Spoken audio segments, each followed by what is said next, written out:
America இஸ்ரேலுக்கு எதிரான போர் தொடர்பில் ஈரான் ஜனாதிபதியின் அறிவிப்பு. நடுக்கடலில் ஈரானிய கப்பலை சுட்டுப்பிடித்த அமெரிக்கா, ட்ரம்ப் அதிரடி அறிவிப்பு. கப்பல் சிறைப்பிடிப்பு, அமெரிக்காவுக்கு தகுந்த பதிலடி நிச்சயம், ஈரானின் பகிரங்க எச்சரிக்கை. போரில் ரஷ்யாவின் ராணுவ உதவி, ஈரான் தரப்பு வெளியிட்டு அறிவிப்பு.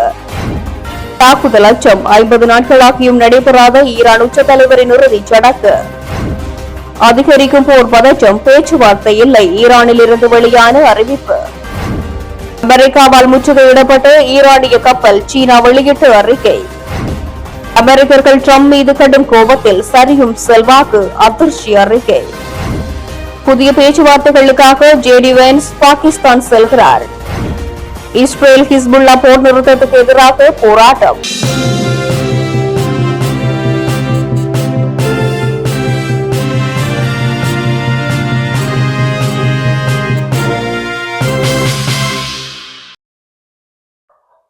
அமெரிக்கா மற்றும் இஸ்ரேலுக்கு எதிரான போரை எவ்வளவு விரைவாக முடிக்க முடியுமோ அவ்வளவு விரைவாக முடிவுக்கு கொண்டு வர வேண்டும் என ஈரான் ஜனாதிபதி மசூத் பெசெக்சியன் வலியுறுத்தியுள்ளார்.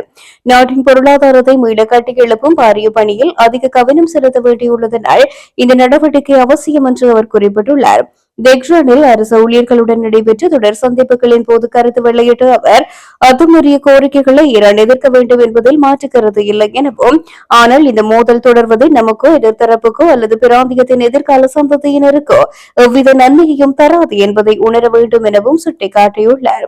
பதற்றங்களை குறைக்க சாத்தியமான அனைத்து ராஜதந்திர வழிகளையும் பயன்படுத்த வேண்டும் என வலியுறுத்திய ஜனாதிபதி பெசெக்சியன், யுத்தம் முடிவுக்கு வந்ததன் பின்னர் நாட்டை கட்டியெழுப்புவது, நிதி ஆதாரங்களை பாதுகாப்பது மற்றும் சந்தையை கட்டுப்படுத்துவது போன்ற பாரிய சவால்களை ஈரான் எதிர்கொள்ள வேண்டியிருக்கும் என்றும் கூறியுள்ளார்.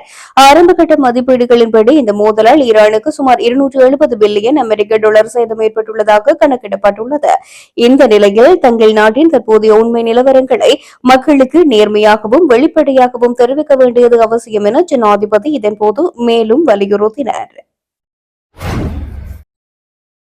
அமெரிக்காவின் கடற்படை முற்றுகையை மீறி ஹார்முஸ் நீரிணை வழியாக செல்ல முயன்ற டூஸ்கா என்ற ஈரானிய கொடி ஏந்திய கப்பலை அமெரிக்க கடற்படையினர் தங்கள் வசம் கொண்டு வந்துள்ளனர். இந்த தகவலை ஜனாதிபதி டொனால்டு டிரம்ப் தனது சமூக வலைதள பக்கத்தில் அதிகாரப்பூர்வமாக உறுதிப்படுத்தியுள்ளார். இதன் அடிப்படையில் ஓமன் வளைகுடாவில் ரோந்து பணியில் ஈடுபட்டிருந்த அமெரிக்காவின் வெளிக்காட்டப்பட்ட ஏவுகணை அழிப்பு கப்பலான USS ப்ரூவன்ஸ் இந்த ஈரானிய கப்பலை மறைத்து நிறுத்துமாறு எச்சரிக்கை விடுத்துள்ளது. இருப்பினும் ஈரானிய மாலுமிகள் அந்த உத்தரவுக்கு கீழ்ப்படிய மறுத்ததால் அமெரிக்க கடற்படை கப்பலின் எஞ்சின் அறையை குறிவைத்து தாக்குதல் நடத்தி அதை நிலைகுலிய செய்துள்ளது. இதையடுத்து தாக்குதலுக்கு உள்ளான கப்பல் முடக்கப்பட்டதை தொடர்ந்து அமெரிக்காவின் கடற்படையின் மெரின் வீரர்கள் அந்த ஈரானிய கப்பலுக்குள் புகுந்து அதை முழுமையாக தங்கள் கட்டுப்பாட்டுக்குள் கொண்டு வந்துள்ளனர். இந்த டூஸ்கா கப்பல் ஏற்கனவே சட்டவிரோத நடவடிக்கைகளில் ஈடுபட்டதாக அமெரிக்க கரவோளத்துறை தடைப்பட்டியலில் இடம்பெற்றுள்ளதாக தெரிவிக்கப்படுகின்றது. இந்த நிலையில் தற்போது முழு கப்பலும் எங்கள் வசம் உள்ளது எனவும் அதில் என்னென்ன பொருட்கள் கடத்தப்பட்டன என்பது குறித்து தீவிரமாக ஆராய்ந்து வருகின்றோம் என்று ட்ரம்ப் அறிவித்துள்ளார். ஹார்முஸ் நீரிணையை மூடுவதாக ஈரான் அறிவித்துள்ள நிலையில் ஈரானிய கப்பலுக்கே அமெரிக்கா நெடுக்கடலில் வைத்து சுட்டு பிடித்துள்ள இந்த சம்பவம் பிராந்தியத்தில் உச்சகட்ட பதற்றத்தை உருவாக்கியுள்ளமை குறிப்பிடத்தக்கது. ஈரானிய வணிக கப்பலான டூஸ்காவை அமெரிக்க படைகள் கைப்பற்றியதை ஈரானின் ஹஸ்ரத் கதம் அல் அன்பினா ராணுவ தலைமையகம் அதிகாரப்பூர்வமாக உறுதிப்படுத்தியுள்ளது.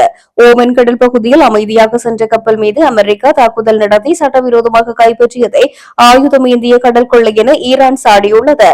முன்னதாக அமெரிக்க படைகளை விரட்டியடித்ததாக கூறி வந்த ஈரானிய ஊடகங்கள் தற்போது கப்பல் பறிபோனதை ஒப்புக்கொண்டுள்ளன.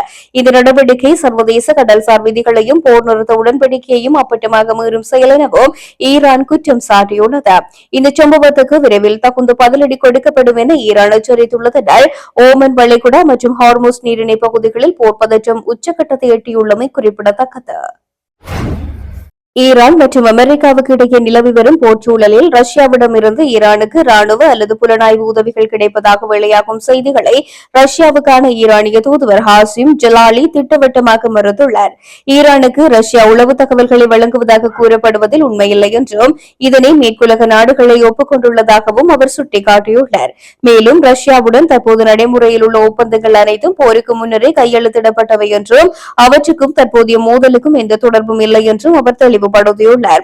இதேவேளை உலக நாடுகளின் கவனத்தை பெற்றுள்ள ஹார்மோஸ் நீரிணையுடனான போக்குவரத்து குறித்து பேசிய அவர், அந்த நீர்ப்பரப்பு இப்போது ஒரு புதிய சட்ட முறைமையின் கீழ் நிர்வகிக்கப்படுவதாக குறிப்பிட்டுள்ளார்.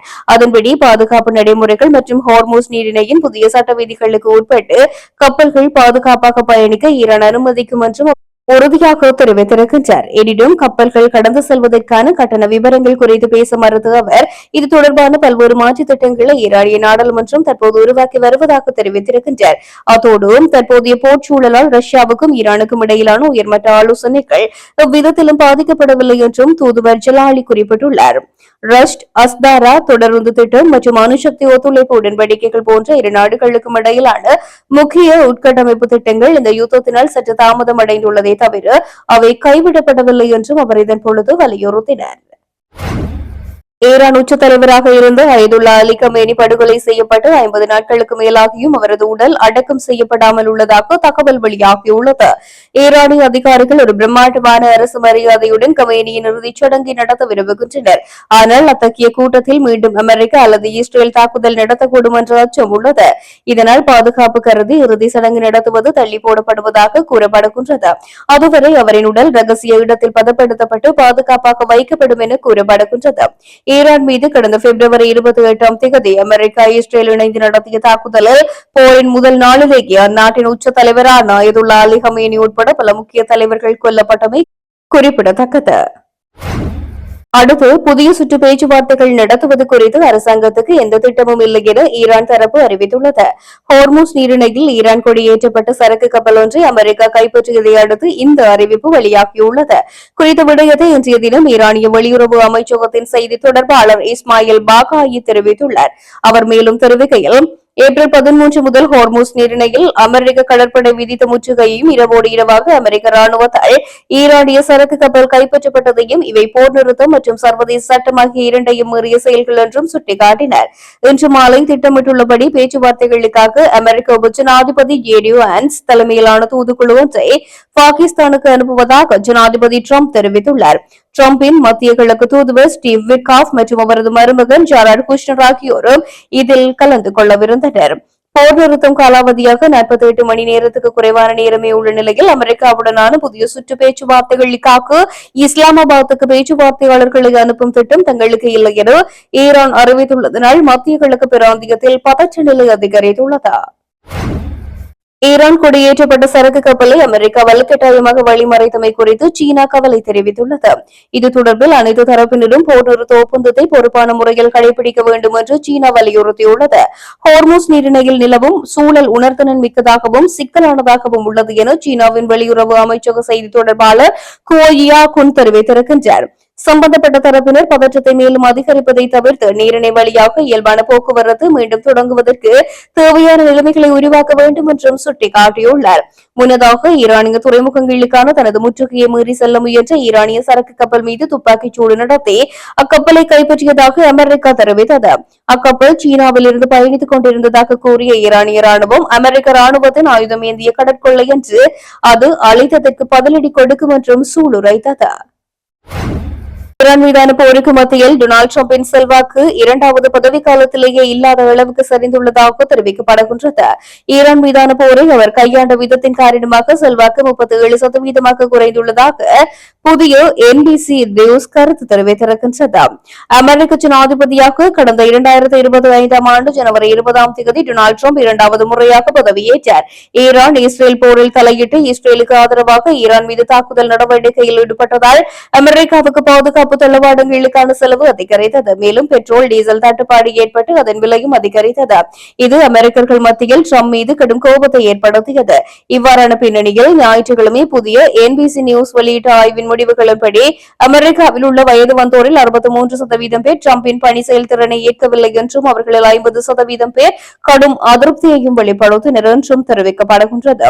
வயது வந்தவர்களில் 61%-னர் ஈரானில் அமெரிக்கா மேலும் எந்த ராணுவ நடவடிக்கையும் எடுக்கக்கூடாது என்று தெரிவித்துள்ளதாக கருத்து கணிப்பு தெரிவிக்கின்றது.